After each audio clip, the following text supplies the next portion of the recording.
Colorado Growth Model, Student Growth Percentiles. The growth model helps us to answer several critical questions about individual student learning growth. This includes 1. What is, or how much growth and learning did a student make in 1 year?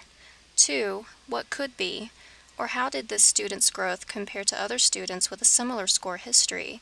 Was the student's growth low, moderate, or high? And 3. What should be? Did this student grow enough to be proficient within 3 years? The growth model includes specific metrics which help us answer these questions. To answer what is, the growth model produces student growth percentiles. To answer what could be, student growth percentiles are characterized as low, typical, and high. To answer the question of what should be, the growth model produces information about whether or not students are on track to catch up or keep up. We'll start with the first question, what is? And the metric that helps us answer that question, student growth percentiles. Interpreting growth and changes requires some context. This is especially true with regard to student learning. To consider what we mean, let's take an example of growth from a different arena, height. A child might grow 2 inches between the ages of 3 and 4. While 2 inches is a well-understood quantity, we still need some reference point to understand if this is a lot or a little growth for a 4-year-old. The 2-inch increase in height becomes meaningful only when it is compared to the growth of other 3 to 4-year-olds. Student growth percentiles were developed to provide this kind of norm-referenced basis for interpreting student growth and learning. We ask, how did this student's growth and learning compare to other students who start at the same place he or she did?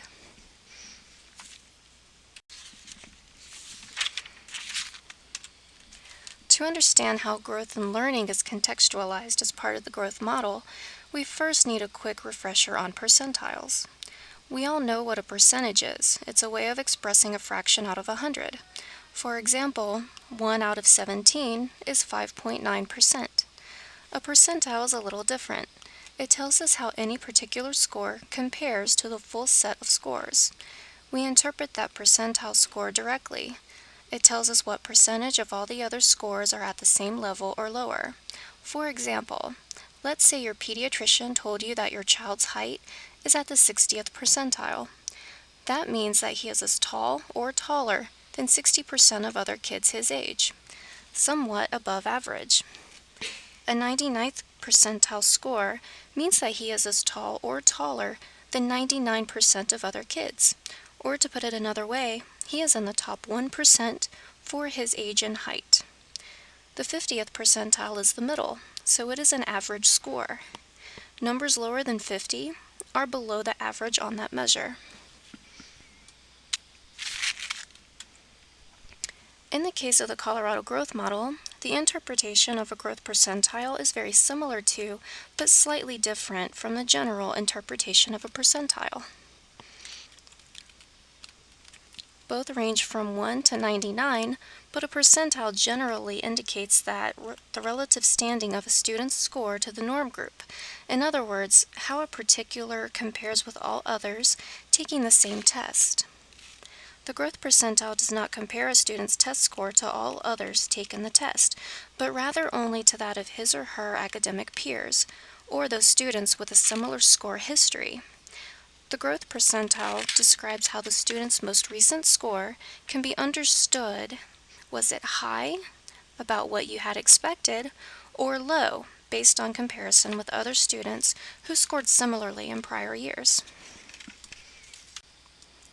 Let's explore how student growth percentiles actually work.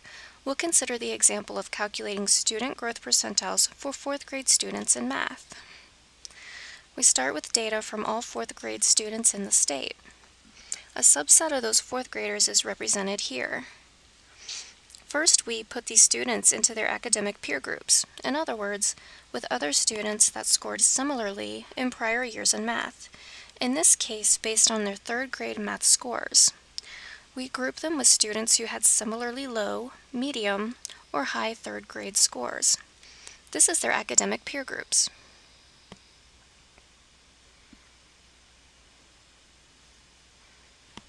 Now let's consider their latest math scores. In this case, their fourth grade scores. Since the third grade assessment, some of the students may have made a lot of academic progress, so their fourth grade scores will be a lot higher. Others may not have had as much progress, so their scores won't be quite as high. As you can see, there is a wide variety of fourth grade math scores, both within each group and across all the groups. Next, we put these students in order within their academic peer groups by their fourth grade scores. Remember, within each group, they all started with the exact same third grade score, so all the differences in fourth grade scores reflect academic growth during the most recent school year. Now let's consider each student's growth percentiles. Their growth percentiles are listed in the green boxes below each student's picture. Each student's growth percentile represents the change in their test scores between the third grade and fourth grade compared to their academic peers. What do you notice about the order of these values? They're in the same order as the fourth grade scores within their academic peer groups. Notice that there are low, medium, and high growth scores in all three academic peer groups. That's an important thing to know about student growth percentiles. Students of all achievement levels can get any growth score because these are calculated within academic peer groups. So high-scoring students do not have an advantage or disadvantage over lower-scoring students.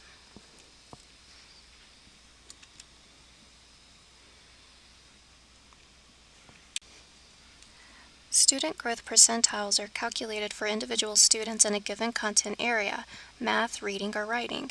There is no such thing as an overall growth percentile for a student that cuts across multiple content areas. Student growth percentiles provide a basis for comparing an individual student's growth to that of his or her academic peers, or other students with a similar score history. Student growth percentiles provide a normative basis for asking about how much growth a student could make, the growth made by his or her academic peers. Who are a student's academic peers? For any student, his or her academic peers include all of the students in Colorado with a similar score history. The score history only takes into account the consecutive years for which state assessment data were available for the student. This means if a student took the state assessment in fourth grade, moved out of the state for fifth grade, and back for sixth and seventh grade, the fourth grade scores would not be part of any of that student's score history.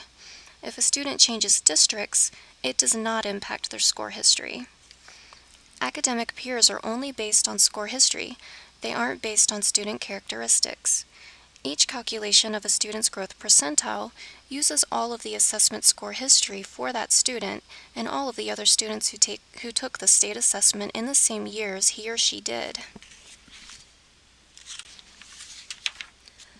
Once we have calculated student growth percentiles, we can then ask what could be. How did this student's growth compare to others that started the same place he or she did? Was it low, typical, or high? Based on the distribution of growth percentiles in Colorado, these levels of growth have been labeled as low, typical, and high. Please note that in other states, they have established different cut scores for their labels of student growth percentiles. In summary, we can think of a student's growth percentile as including the student's prior achievement and the prior achievement of his or her academic peers. To make it easier to interpret student growth percentiles, this has been labeled as low, typical, or high. The Colorado Department of Education produces student-level growth reports for every student in the state with 2 consecutive years of state assessment results in a content area. These reports show both student growth and achievement over time in mathematics, reading, and writing. They include all sequential grade levels for which the student has available state assessment results and are available. They indicate whether the student's growth was low, typical, or high, and provide a growth projection for the next grade level based on prior scores. The final question we ask at the individual student level is, what should be? Is the student on track to catch up, to being proficient if they are below proficient, or if they are already proficient, are they on track to stay proficient or to keep up?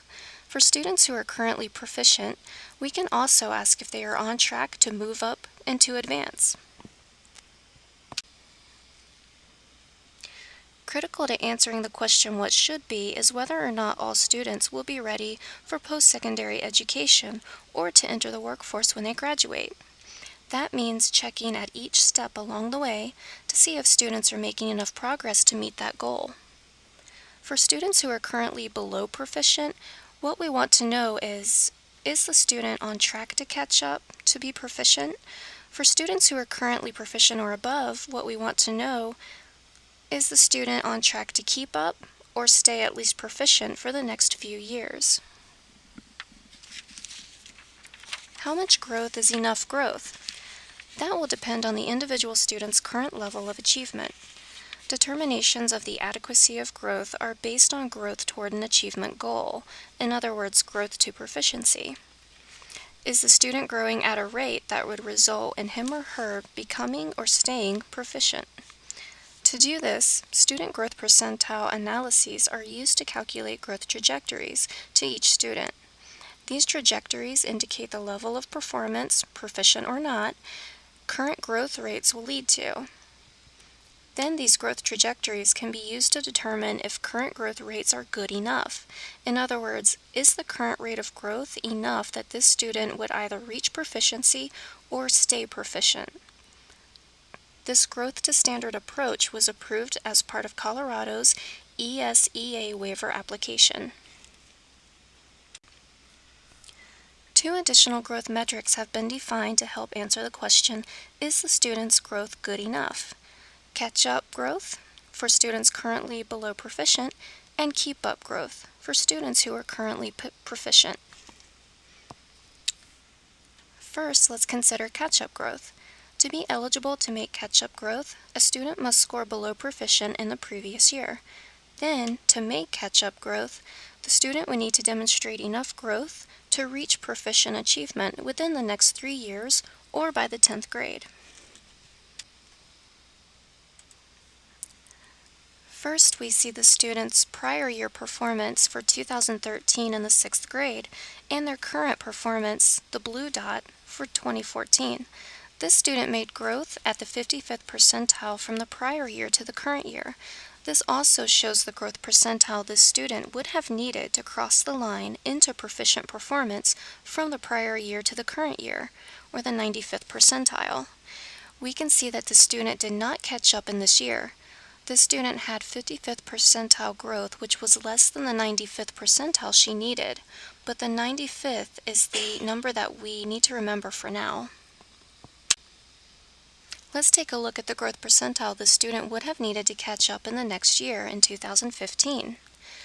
This is 1 year in the future for the student. To catch up 1 year by then would require 2 consecutive years of 85th percentile growth based on what the Colorado growth model tells us. To catch up within 3 years, 80th percentile growth would need to be sustained through 2016. That is 3 years in a row of 80th percentile growth. Finally, in order for the student to catch up 3 years from now, she would have to sustain 76th percentile growth through 2017. Looking at these years together, we can see that the student needs at least 76th percentile growth to get above the proficiency line at some point. Growth below that level would not likely result in her getting a score above that line or catching up in any of these years. The amount of growth that would allow her to get above the proficiency line is the minimum of these 4 single-year values. This is her adequate growth percentile. For students eligible to make catch-up growth, those who scored below proficient in the previous year, his or her catch-up growth percentile equals the minimum growth percentile he or she would have needed to make catch-up growth. We call this the student's adequate growth percentile. Let's get back to our example. This student's adequate growth percentile, the growth percentile she would have needed to stay on track to catch up, was 76. Now let's compare that 76 percentile growth that would have been adequate to the actual growth percentile for this student between last year and this year, an actual growth percentile of 55. Since the actual growth percentile, or 55th percentile, is less than the adequate growth percentile, the 76th growth percentile, this student did not make enough growth to catch up within 3 years. Knowing each student's adequate growth percentile allows us to think about a school's growth and how much growth would be adequate. But our catch-up eligible students are only part of the equation. We also have to consider students who are eligible to make keep-up growth.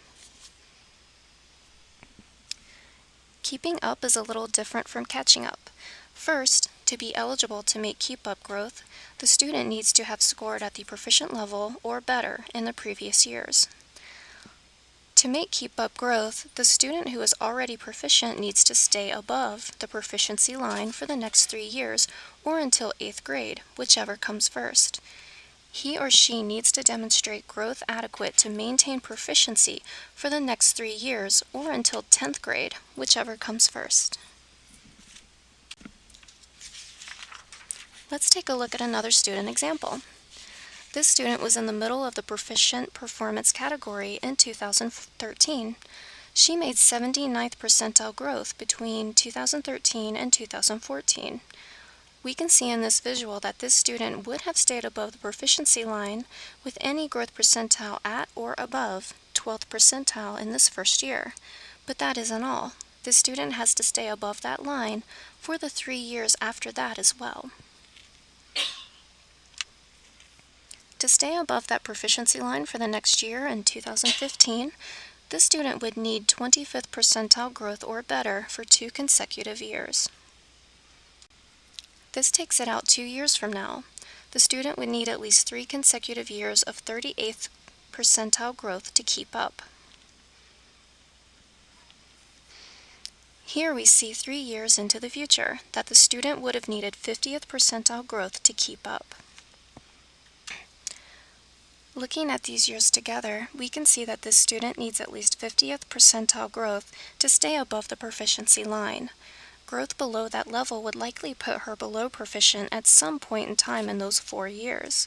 The amount of growth that would allow her to stay above the proficiency line is the maximum of these 4 single-year values. This is her adequate growth percentile. So, for students eligible to make keep-up growth, those who score proficient or above in the previous year, their keep-up growth percentile equals the maximum of the growth percentiles for each of the next 3 years or through 10th grade that he or she needed to score at least proficient for the next 3 years. For students who scored proficient or above in the previous year, this is their adequate growth percentile. Going back to our example, we see that the student's adequate growth percentile was 50. Next, we compare the student's adequate growth percentile to the student's actual growth percentile. Since this student's actual growth percentile is 76th percentile and is higher than the student's adequate growth percentile at 50th percentile, this student made adequate growth, enough growth to keep up and maintain proficient performance over the next 3 years. To summarize, we determine the adequacy of a student's growth by comparing a trajectory based on his or her current growth rate to how close he or she is to proficiency. Then we consider the time frame, within 3 years or by 10th grade, whichever comes first, for reaching or staying above proficiency. This helps us decide what rate of growth would mean that student is on track to reach proficiency, catch-up growth, or stay at least proficient, keep-up growth. With all of this information, we can determine if the student is making catch-up growth or keep-up growth. Let's review student growth percentiles and catch-up and keep-up growth. Student growth percentiles are normative metrics. They compare student progress to that of their academic peers. Catch-up and keep-up growth are criterion-referenced metrics. These metrics represent growth to standard. With catch-up and keep-up growth, we compare student growth to how much growth the student needed to be on track to reach or stay proficient. In this presentation, we have reviewed the following student-level growth metrics: individual student growth percentiles, or SGPs. The state provides these metrics for the current year and up to 4 prior years if the data is available for every student in each district or school. Also, individual adequate growth percentile, or AGPs. These provide metrics for the current and up to 4 prior years. For students eligible to make catch-up growth, their adequate growth percentile is their catch-up growth percentile. For students eligible to make keep-up growth, it is their keep-up growth percentile.